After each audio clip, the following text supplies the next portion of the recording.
Hey, what's going on, guys? Welcome back to another Prep Life. Just getting back off the road, so a little tired, but I want to talk about this situation in North Korea. I mean, this is pretty insane. We have a South Korean stationed American service member who happens to be in the U.S. Army who walked across the border into North Korea while laughing. So apparently this kid gets rolled up. He's a private. He gets rolled up by South Korean police after kicking a vehicle and assaulting police officers, gets thrown in jail for a couple months before he's released and likely extradited back to the States for double prosecution from the Uniform Code of Military Justice, as well as likely discharge out of the military. But before he gets out of the country, he decides to not get on the plane.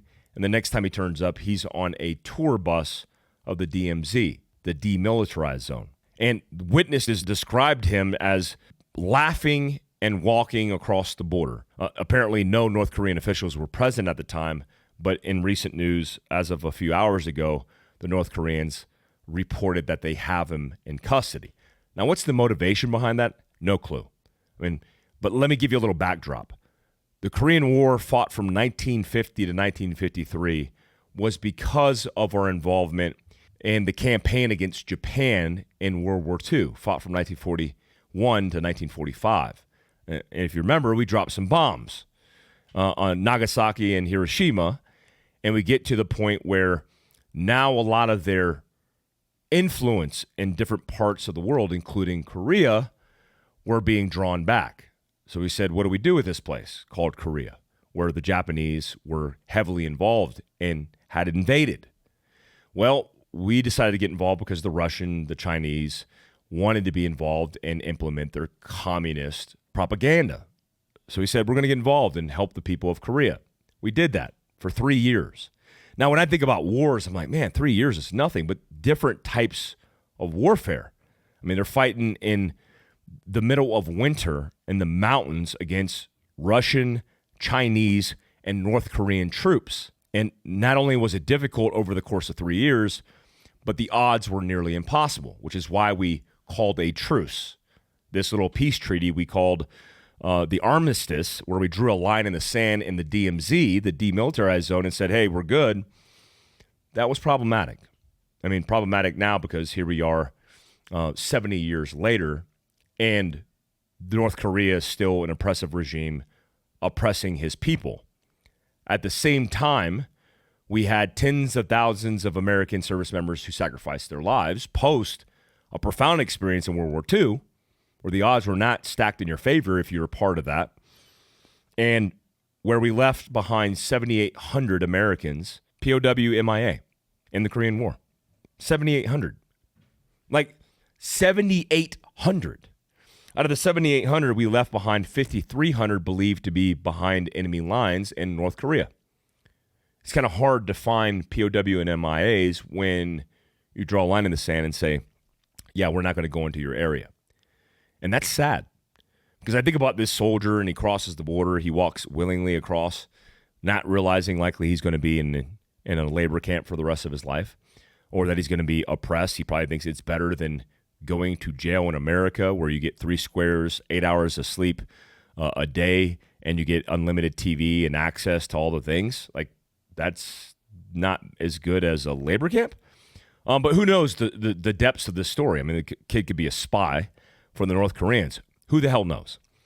But imagine today leaving behind 5,300 Americans behind enemy lines. I mean, we kind of did this in Afghanistan with the withdrawal, where we left American citizens and Afghan allies behind. But here we are. This is the world we live in. So we take us from World War II, Korea, Vietnam, and how much good have we done in the world where we get involved in campaigning in war? And as I grow older, my mindset and the way I look at these things changes. I mean, I'm a product of the Korean War because my father was stationed in Korea, where he met my mother, because of the occupation. But it's like, what are we doing? I listened to that Kennedy Rogan podcast on the way driving back from Las Vegas and Colorado. Big shout out to everybody who came and saw me for the book signing and for all the training and all the stuff that we do at Fieldcraft Survival. But I was listening to that podcast, and what I was struck by was what his uncle, JFK, John F. Kennedy, said right before he was assassinated in Dallas, Texas. He said he didn't want to go into war with Vietnam. I think at the time he said 75 troops were killed, and he wanted to pull out. This is before our commitment in the Vietnam War, which we know was a very pointless war, where politicians decided that we needed to be involved. And so when I look at like a situation as Ukraine is in right now and our involvement, getting troops on the ground and involved in this campaign is ludicrous to me. Ludicrous. One, I don't want my son growing up into a war and potentially dying for some other foreign country. I don't want that. But two, we spend egregious amounts of capital, of wealth, of taxpayers' hard-earned money on foreign wars, not policing and taking care of our own. I just saw a side-by-side drive-by of Kiev in 2023, and it's beautiful there. I mean, talking to Chad Robichaux, who's been there many times, said it's beautiful in parts of that country where they haven't been completely war-torn. What's the contrast? I don't know. Philadelphia is the contrast. So I look at these things that are going on in the world, and I buy into some of the things that Kennedy was saying with Rogan and how the military-industrial complex just wants more war, more wealth to get people wealthier, just like Big Pharma and all these other institutions. But who's the victims? The victims are the American people and the American service members who have to go off and fight these foreign wars. Now, I felt like the things that we were doing in Iraq and Afghanistan, at least in my experiences, were for a specific reason and a purpose. But how far down this road are we willing to get into a situation with a world power, a nuclear power, and potentially have World War III? Now, a lot of people forget that Russia was an ally in this axis of evil that was Nazi Germany, Japan, and Italy at the time. So when we look at the situation, Russia was an ally of ours. They lost likely the most amount of people out of all the countries involved. Tens of millions of people are the estimate, including civilians, women and children, soldiers, and on top of that, their entire country was decimated. Decimated. So, not the biggest fan of Russia, but growing up in a Ronald Reagan era where we had this rapport built with Russia, and then even being a member of 10th Special Forces Group where I remember Russian soldiers doing crossover training. I never personally experienced that, but I saw them on the compound once. I never looked at them as the enemy.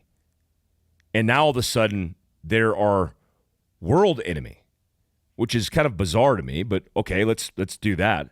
And everybody's backing Zelensky, except Zelensky is an actor turned leader of Ukraine, having been involved in Ukraine, sleight of hand. I mean, in and out, getting intel briefs, dipping my toes in that world because operationally we were invested in the military, not personally having that experience, hearing from people around me who had firsthand experiences, it was very corrupt.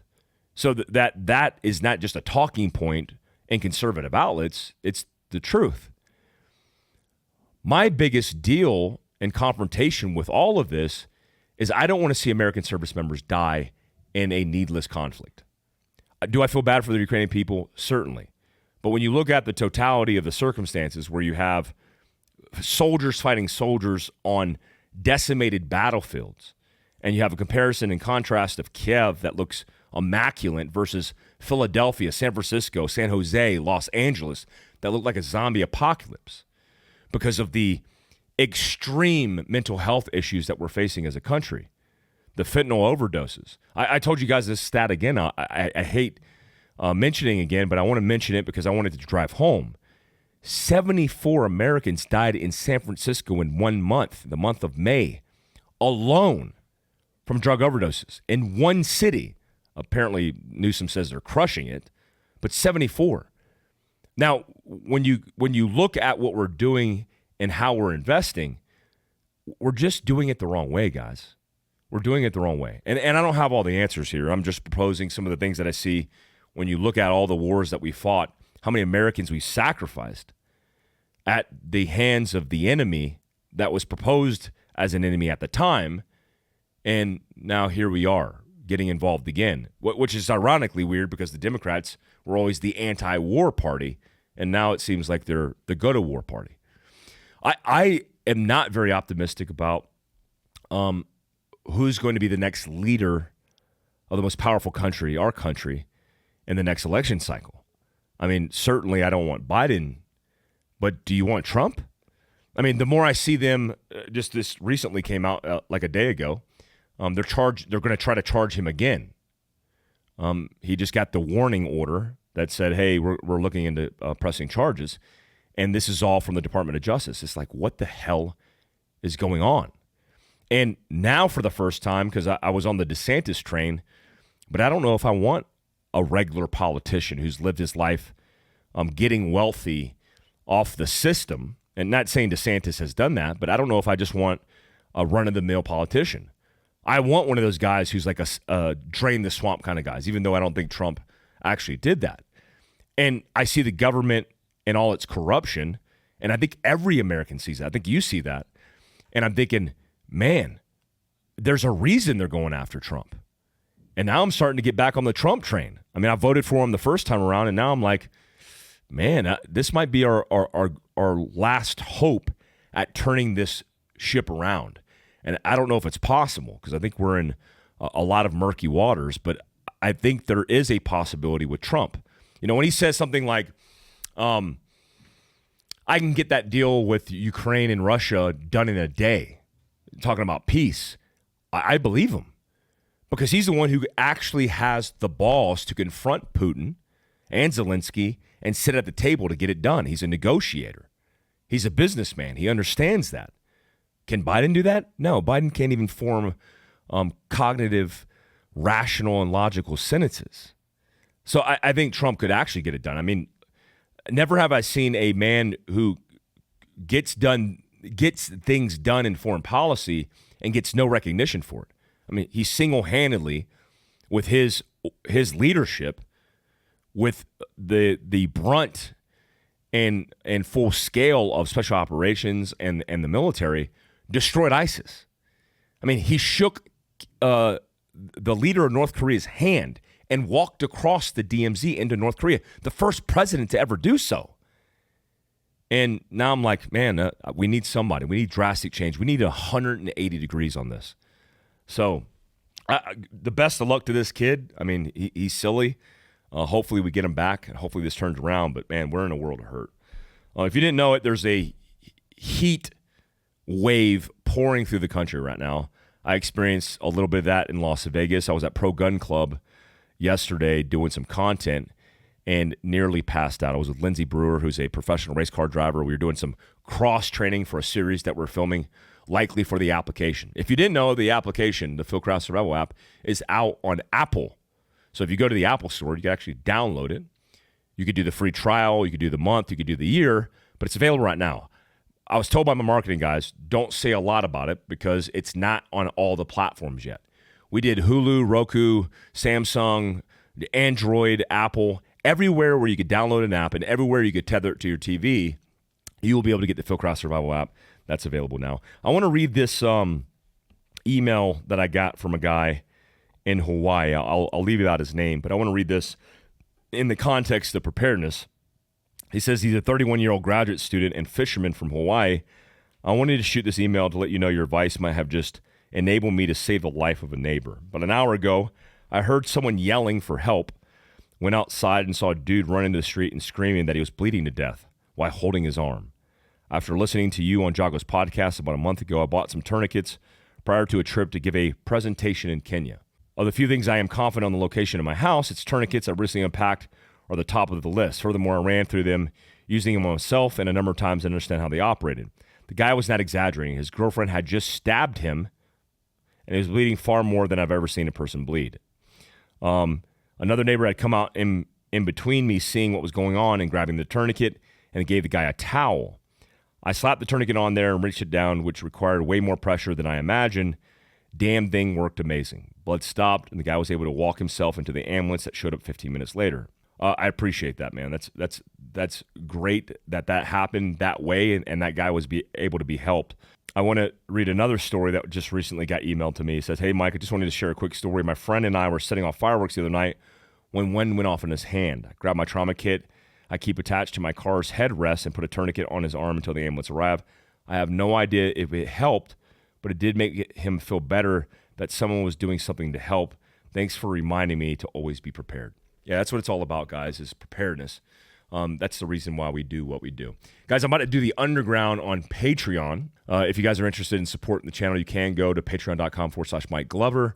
Subscribe in any of the 3 tiers. Tier 1s obviously get more content. But I'm doing the Underground for both this show called Prep Life as well as the Reacts that I'm starting to do every single week. Also, if you're into mindset and wellness and everything else, go to my Substack. Again, this is my way of dodging big tech and all their suppression, because certainly every single day I'm getting suppressed, along with a whole bunch of Americans who are talking about things that matter to Americans. Guys, I appreciate you. Till next time, peace out.